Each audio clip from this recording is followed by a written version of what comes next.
Hey there, my name's Jeremy, and behind me right here is a 1926 Ford Model T Roadster pickup. This has been in my family since the late 90s, but it also has been in a horse barn for the last 10 years, not running. I did get it running in the last couple weeks. I did run some new electrics just to make sure the car doesn't catch on fire. And then I also had the head rebuilt on it. Most people will say that Model Ts don't need a rebuilt head, and that's very true. All you need to do is deck them. But there's something different about this Model T. If you look right here, little badge to show you. Another thing I'd like to show you guys is if you're getting into the hobby of antique cars or vintage cars or anything like that, Model Ts are a great place to start. Now, granted, I didn't pay for this car, considering it's been in my family for many, many years. But they are not very expensive. I think the last time I saw one running and driving, you can pick them up for $3,000.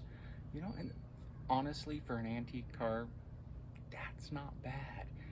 It's more about getting the joy out of the car and getting out there and meeting people and the history of the cars than it is about the price for me. It might be different for you guys, and that's okay. What I want to make sure is that I show you guys what I'm doing and that I'm not dumping a ton of money into this car. Okay, when I brought this car down from Idaho, I live in Arizona. When I brought it down, it cost me probably $1,000 in fuel and renting the trailer. I don't have any special equipment. This is going to be right in my garage. It also came with a bunch of spare parts. Now, these spare parts aren't always just for this car. And that's what makes it great, is because everything I'm doing here, I'm going to be doing by selling the spare parts. Another reason I'm documenting this is because I want to show you guys that this is a great starting point, and it doesn't take a lot of money or skill necessarily to build one of these cars. This is a great learning platform. Everything's really, really simple, and you know what? They're just all around fun just to get into. And this is what really sparked my interest in antique cars. Again, like I said, I'm not going to go 100% stock. This car never was for many, many years when my family first bought it. So what we're going to do is we're going to make sure that it looks stock, but it's a comfortable drive. So this particular car, when I got it, it didn't even have an engine in it. I mean, it did, but it was a spare engine that didn't match the year. It didn't have anything good on it. It didn't even have an updated carburetor or anything. So what I did was I took that spare motor and I used any pieces I could and I put it into this engine just to get it running. Now that it's running, I'm able to move it back and forth. I do have to still tow start it. This should give you a really, really good perspective of just an everyday person working on an antique car in their driveway or in their garage. No special tools, nothing fancy. I think I got a welder, a cutter, and then a basic set of hand tools, screwdrivers, wrenches. I do have a couple specialty tools that are just for Ford Model Ts that came with the car. So if I need to use those, I will. My grandfather bought this car from Ed in the late 80s, early 90s. I couldn't tell you exactly when, but he bought it after he had done some repairs to it. My grandfather was I'd say a renowned mechanic for these Model Ts in the Pacific Northwest. He basically had I grew up in a junkyard, basically, for these cars. I've watched him literally roll the car off a trailer with a burnt valve, and by the time from the time he rolled it off the trailer to the time he was back on the road was less than 45 minutes. A lot of people in the club really enjoyed having him work on cars. He worked on countless Model Ts and Model As. A little bit of history on this car before we get started, and I show you what's going on around here. This car was built by a man named Ed Gloss, aka Rajo Ed. He was the founding member of the Northwest Vintage Speedster Club. He was most famous for having what he called Lucifer, which was a red speedster with an overhead valve system that had a true cross flow. It was a very, very speedy car, but this, I believe, was one of his earlier attempts with the Rajos. He really did enjoy his Rajos, hence the nickname. When I brought this car down from Idaho, from my father's place, it came with a whole bunch of parts, which is really nice. And you'll notice that when you buy vehicles of this vintage or earlier, a lot of them do come with spare parts. The spare parts don't always match the vehicle it comes with. And so that gives me an outlet to earn a little bit of cash to put back into this car. And that's all I'm gonna do. If I can't afford it, I'm selling parts. If I don't have the parts, I don't do it. It's that simple. I'm not here to make a bunch of money. I'm not here to show you, oh, you have to do it this way. This is just one opinion. I'm not an expert. Granted, I've been around these cars since I was knee-high. I do have judging standards for any Model T. I also have judging standards for any Model A. Again, we're not going to go that route with this particular car. I just want it to be a fun driver. But other than the wiring and having the head rebuilt, because I don't have the machinery for it, just to get it running, that is everything I've done to this point right now. So I hope you'll join me on this journey, and I'm going to show you probably something most of you have never seen. A disclosure real quick. I am not an ASE certified technician or mechanic or anything like that. The only qualifications that I have is that I've been around these cars since I was knee-high, and I have tried to get my hands on everything I can, whether it's a Model T or anything pre-war, so that I can learn from it and I can grow from it. And I hope that this video will help you learn and grow as well. Alright guys, let's take a look at this Ford Model T here. We can already see right off the bat. Oh my goodness. What are we missing here? Somebody socked it right in the eye. Goodness gracious. Well, we'll fix that. We'll fix that. The other one looks pretty good. These fenders. Oh my goodness. This one's even got a big old crack in it. Look at that. Broke the bead and everything. We do have an Eskimo water pump, and it does work.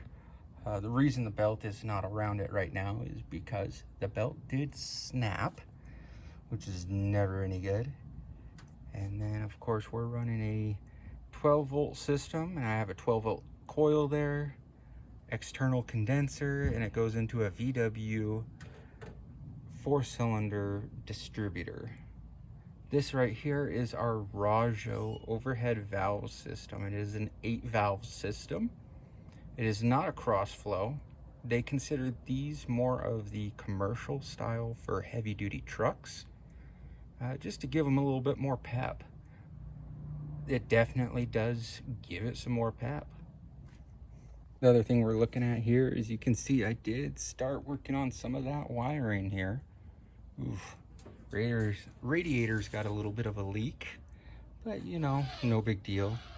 I did take the original fan off of it, and I put the electric fan on for right now, off of a toggle switch. Again, that's just to make it a little bit more drivable. I live in Arizona, and I don't know the condition of this radiator because it has been sitting for so long. All right, so we got the original steering column, starter, all of that type of stuff. All the lower end here is stock. We do have a external oiler line that comes off the top of the hogshead back here. All right, and then we look at, oh my goodness, what is wrong with people? Look at all those waves, those dents, the rust. Oof, we got a lot of work ahead of us, don't we? Another thing you'll notice here is it has wood spoked wheels. Yes, that is real wood. And yes, it is still safe. Just needs to be resealed. All right, we'll go around here since we're down here. We can see the original hand crank, an aftermarket Uga horn, and then of course we are still using our stock front axle, leaf spring, wishbone, and steering components, all to make up the stock drivetrain for the front end. One thing I don't like is that these wishbones go directly to the oil pan, which I can show you later. So if you hit a bump too fast or too hard, guess what? You have a lot of work ahead of you. Hey, by the way, while you're looking at this car, let's see how many different colors we can find on the particular thing, because I don't know the history before Ed had it. So I don't know if this car was all one piece, which I highly doubt. I think this was a basket case that he had put together just for fun with a Rajo head on it, just to try and get out there and start experimenting with Rajos and exactly what he liked with them. So we got the original generator and generator cutoff down here. That's all 6 volt, which is okay because it does put out more than that, quite a bit more actually. If you look on the Model A's and Model T's, once you actually get them clocked right, they work pretty well, even with 12 volt system. We might switch that over just to make it more convenient for driving. If you look at the valve assembly, rocker arm assembly, valve train, whatever you want to call it today, it is very, very basic. It needs quite a bit of love there. Granted, we did have new valves, valve springs, guides, seats put in. All of these valves and parts are actually from a small block Chevrolet. I went as big a valve as I could get with the smallest stem so that they're nice and light, because the compression on these motors is absolutely nothing. They are a tractor engine. They redline at like 2200, 2300 RPM, somewhere in there.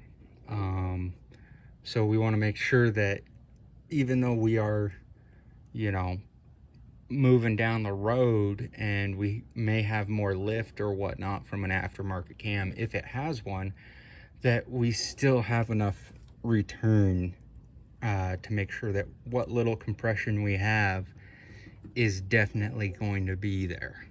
All right. So a lot of this stuff you'll see, some of it's hodgepodge kind of thing put together, whatever you want to call it, just to make it run a little bit. I mean, we can even see somebody took looks like, I don't know what that is. Is that an old signpost or something like that? Like the cheap signs people put up for a spark advance. Yes, this is a mechanical spark advance. All right, let's keep moving here. Well, you can see these fenders are not much better, but at least it doesn't have a broken bead on the outside. Ford steps, those were definitely aftermarket.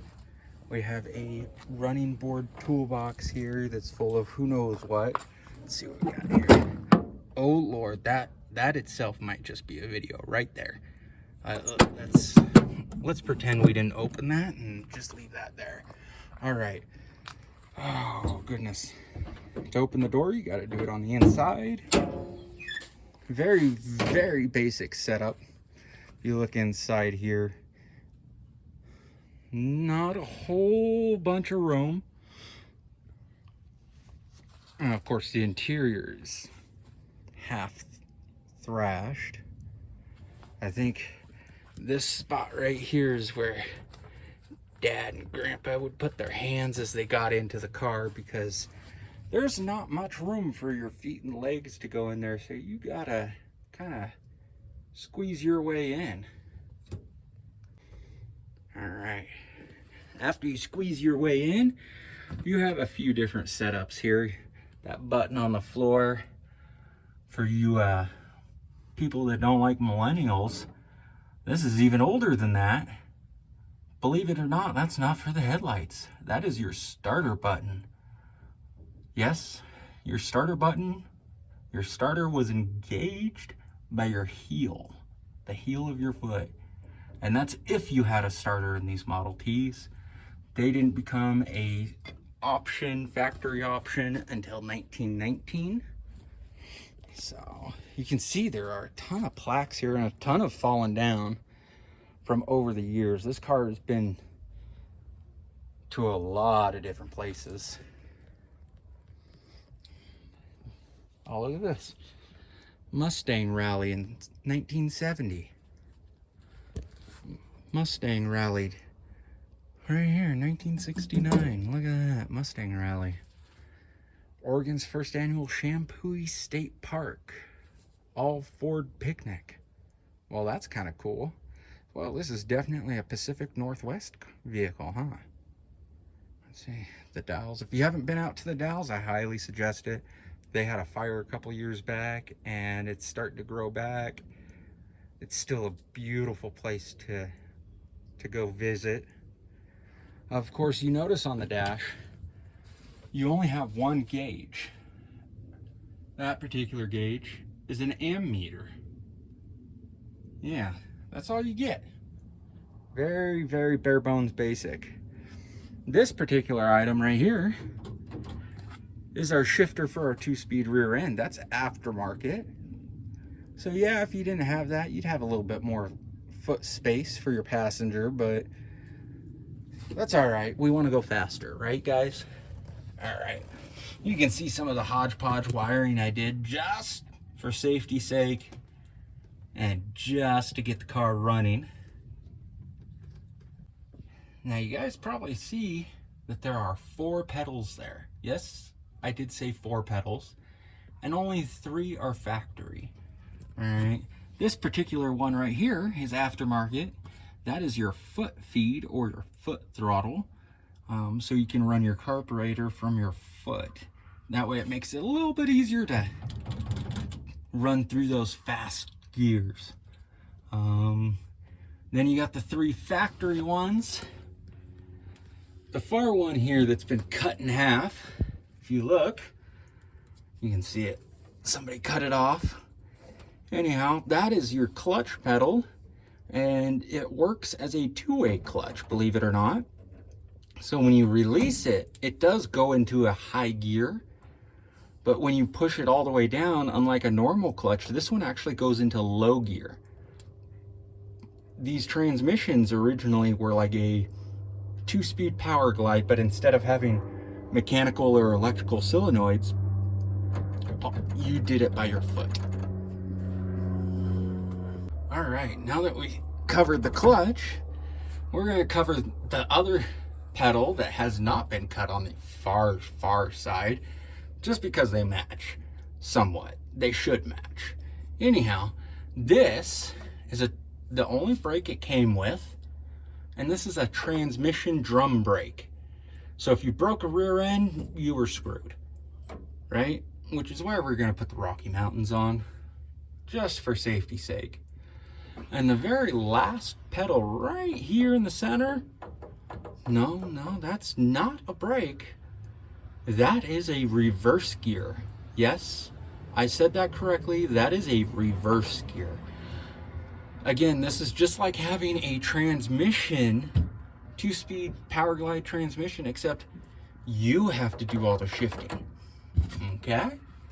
Not too bad there. pretty straightforward. Let's go up to the steering column. Nice. A little bit of play there, a little bit more than what I'd like. So we'll fix that. And then of course you can see the two levers behind it. So let's go with the far lever first. The very far lever is actually your spark advance. Remember we were talking about that earlier. Let's see if I can set this up for you. So remember, this is your spark advance. I'm gonna move it on the column here. Let's see what happens there. Yeah.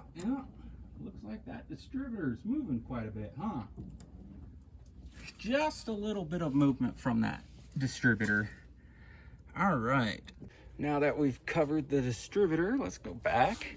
We're gonna cover this other hand control right here. Again, very simple. I can push it with a single finger. And this, believe it or not, will control our throttle. Yeah. Remember when I told you there was a foot feed earlier? Well, originally they only came with a hand feed, which made, if you put a aftermarket Ruckstell or Warford, excuse me, into these cars, it made it very difficult trying to shift and run your throttle and everything like that, because these don't really have a true clutch, a true neutral in the transmission, you might say. So shifting was a little iffy. All right, we can look here. We can see everything super basic on this. I mean, I might have to replace that. That's a broken one. But all the top is held in by are a couple of screws, butterfly screws here. If you want AC, we have AC. I mean, that's pretty much it. All right. And there's nothing really special about the top. It's just metal framing on the edges, and then of course it rolls over into wood, and the wood goes across the top here. And it's starting to show its age, isn't it? And of course, you gotta have the wood floorboards. If not, well, it just doesn't really look right to me. At least with a halfway stock vehicle. Hit that a little hard. Oh wait, there's another color right there. Look at that, guys. And of course, another old school posting for the Rose City Model T Club. Yeah. I don't know how old that particular sign is. I'd say too old. All right.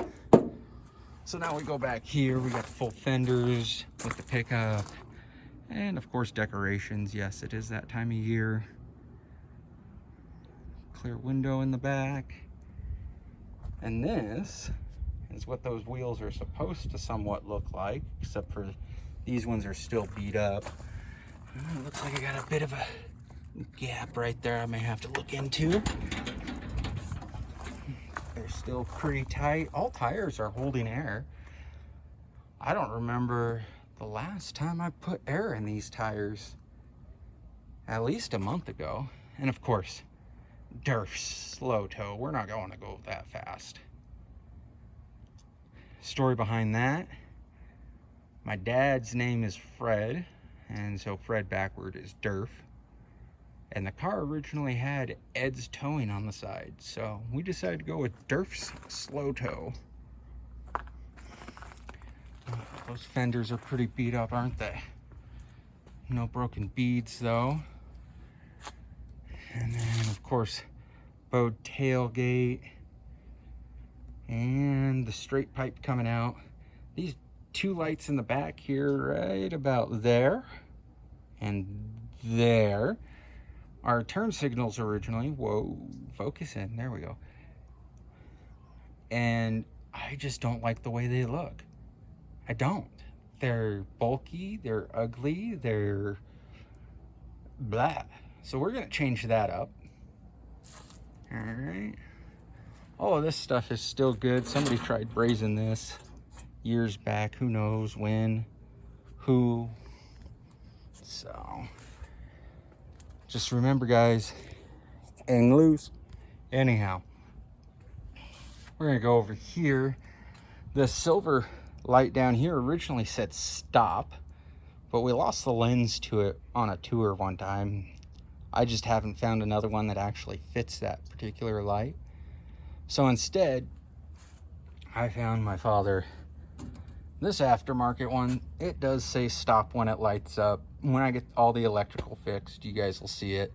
This is an original style tail light with a historic vehicle plate. Oof, big old dent in the fender here. Durf slow toe again. Just to have a little bit of fun with my father. You know, that's what these cars are about, is fun. If you're not having fun, you ain't doing it right. And sometimes you gotta get a little immature to have fun. All right, let's see how bad this door is. Well, it opens. It squeaks.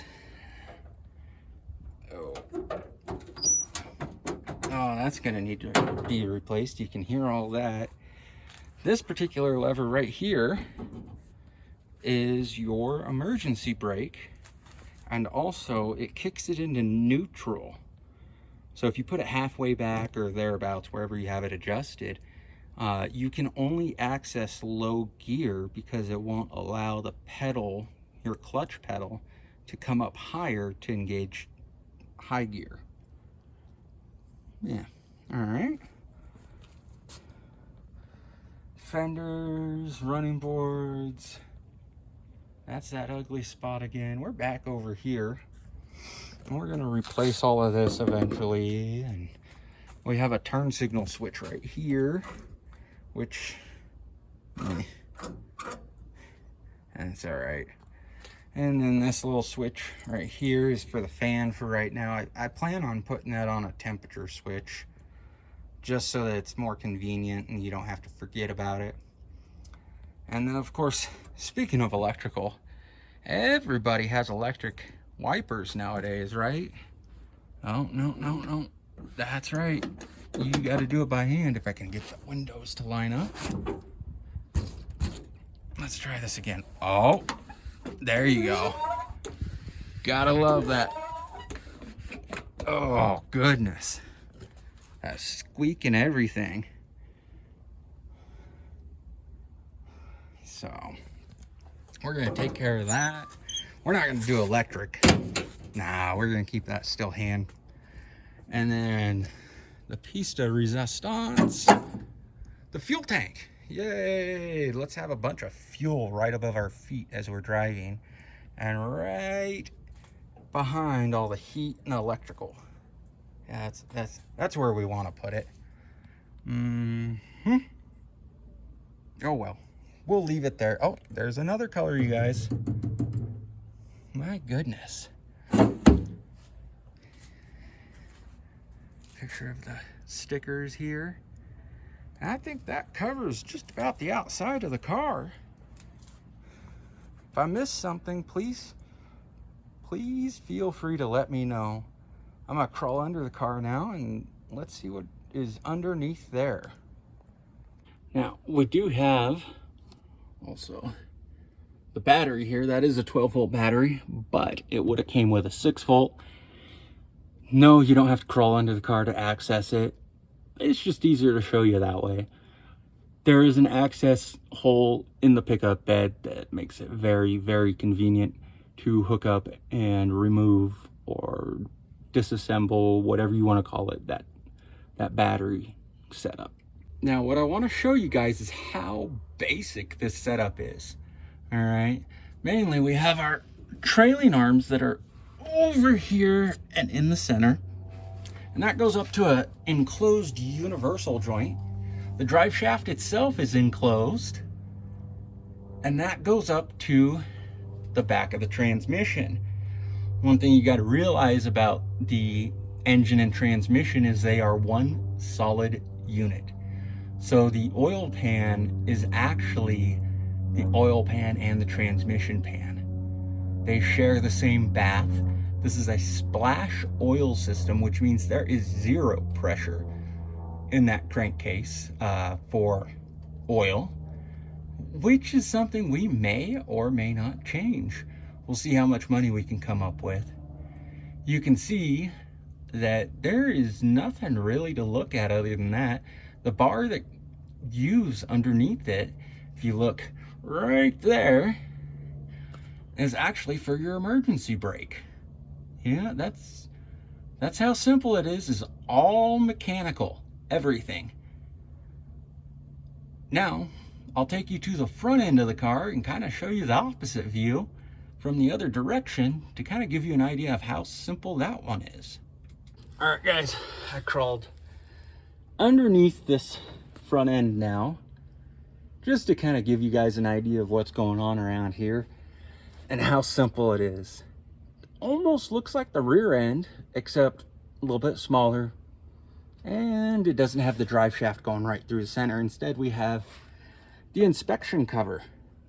This is actually an extra cover that is on the bottom of the oil pan, so that if you wanted to adjust the rods, if they're starting to knock, because this still does have Babbitt bearings in it, which is a very soft metal. So it was not uncommon for people to have to adjust their own rods every few hundred miles. All right, and then we have the trailing arms, or the wishbone, that comes back to, again, when I said earlier, the oil pan. Like, I understand why. In a sense, I understand why. It's very simple, very convenient, makes it very easy for changing the engine and the transmission in and out, changing the front end in and out. This particular setup makes it very, very versatile to go either direction, up, down, all that type of stuff. Model Ts really were the first off-road vehicles, to be honest with you. We also have, let's see here, I can get you guys a good view the other direction. We have the Pitman arm, the drag link, and the tie rod. Now, these are anti-rattlers, so they don't bounce and they're not as loose. We're gonna rebuild all of this. I have new pins to put in here. We're gonna straighten all of this out. It looks like at some point somebody pulled on this, and when they did, they wrapped the toe strap all the way around these rods here and started to bend them. And then I have a new steering stabilizer shock we're gonna put in. We're also gonna rebuild these perches, and we're gonna do a reverse eye. What that means is, instead of this last leaf coming down and looping underneath, it's going to actually come down and it's going to loop up. So it's going to set it down just a little bit, so it has that nice stance, that nice little rake to it. Very, very simple setup. If you look here, we have another external oiler that actually comes off, again, the top of the hogshead, which is the top transmission cover. With this being a splash oil system, you needed to get all the oil up to the first main you could, especially if you were going up hills. It was not uncommon for people to blow their first mains, going up the Rocky Mountains. And then, of course, on the flip side, when you were coming down the Rocky Mountains, you'd burn up your transmission brake or your emergency brakes, which is why they have the Rocky Mountain brakes, which we are going to put a set on this. Other than that, I mean, it's very basic. This is just a brief overview of what this car is. When we start getting into the systems and start rebuilding them, it'll make a lot more sense. So stick with me and let's learn about this together, because I know I'm going to make mistakes. I've been around this for years and years and years, but I'm not going factory, remember? I'm going to go as close as I can, but I'm going to make it more modern and more convenient. So if I was gonna do 70 miles an hour when this car originally did 35, 40. Well, I hit a bump. Do I really want to hit a bump at 75, 70 miles an hour with this going right into the oil pan here? Maybe not. We'll see. We'll see. I may have to split that so that we have that extra stoutness. So please join me on this journey to repair, restore, and enjoy these antique cars. Hey guys, I hope you join me on this journey to restore this antique car behind me. Like I said, it's going to take a while, but it's definitely going to be worth the wait.